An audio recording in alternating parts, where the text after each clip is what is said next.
Well, as you know, America's in the middle of a serious weight problem. I wanted to find out exactly what was behind it. Is it because we're gluttonous and lazy? Is it all our fault that two-thirds of Americans are overweight or obese? And it turns out, no, it's not entirely our fault. There are factors affecting the American diet that are making us fat unnaturally. Well, we started to look into the phenomenon of obesogens. Obesogens are chemicals, both natural and artificial, that hijack your metabolism and cause you to gain weight.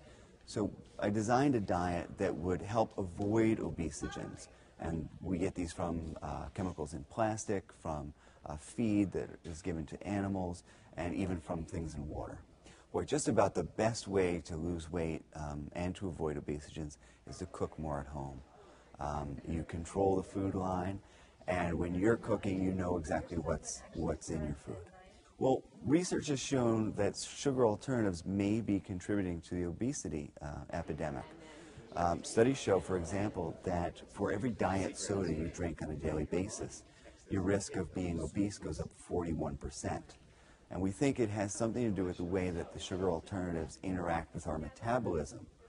So what I would recommend for anybody who wants to drink a low-calorie, zero-calorie beverage is drink, seltzer or club soda and add a little fruit juice. Or get used to drinking water. We didn't have diet sodas up until 30 years ago. We can live without them. Well, one of the things we found is that packaging, specifically plastic packaging, can leach chemicals that cause our metabolisms to slow down and cause us to gain weight. So one of the things that we recommend is to avoid food that's in cans, to avoid food that's spent a lot of time wrapped in commercial plastic.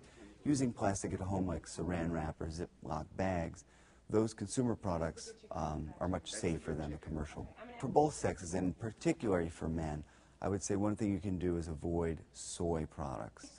Soy mimics, there's two chemicals in it that mimic the effect of estrogen. So when you eat a high soy diet, it's like you're on little tiny doses of birth control pills almost. And it cuts testosterone, which means greater weight gain and less muscle. Well, there are several restaurants that offer a lot of suggestions, and in the New American Diet we actually have an on-the-road section that tells you what to eat at each restaurant. One place to check out, though, is Chipotle Grill. Chipotle Grill uses a lot of no hormone, grass-fed pork and beef. So the meat that you're getting there is actually much lower in these endocrine-disrupting or hormone-disrupting chemicals than you might find not only at other restaurants, but even at your local grocery store.